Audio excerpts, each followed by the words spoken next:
Have you ever pondered the question, are we living in the end times as described in the Bible? The Bible's prophecies paint a vivid picture of what these last days would look like. Let's start at the beginning, with the first prophecy mentioned in the good book. Jesus prophesied, "Nation will rise against nation and kingdom against kingdom."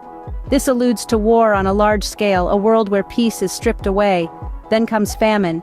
There will be food shortages, Jesus predicted, a prophecy echoed in the book of Revelation, which tells of a symbolic horseman whose ride would result in widespread famine.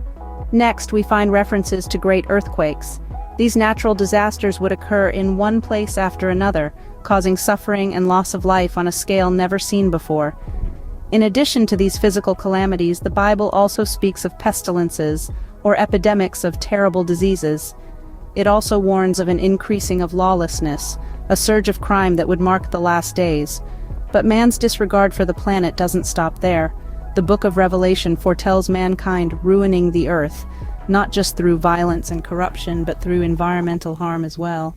Then there are the prophecies about our attitudes and how they would deteriorate.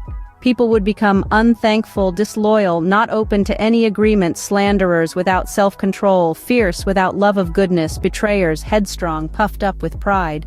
Such negative attitudes would become so extreme that this era could be defined as critical times hard to deal with.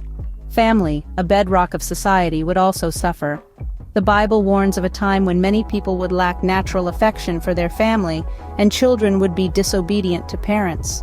In these troubling times, love for God would also wane. As Jesus predicted, the love of the greater number will grow cold. People would become lovers of pleasures rather than lovers of God. Amid all this, religious hypocrisy would rise. People would appear to worship God but fail to live by His standards.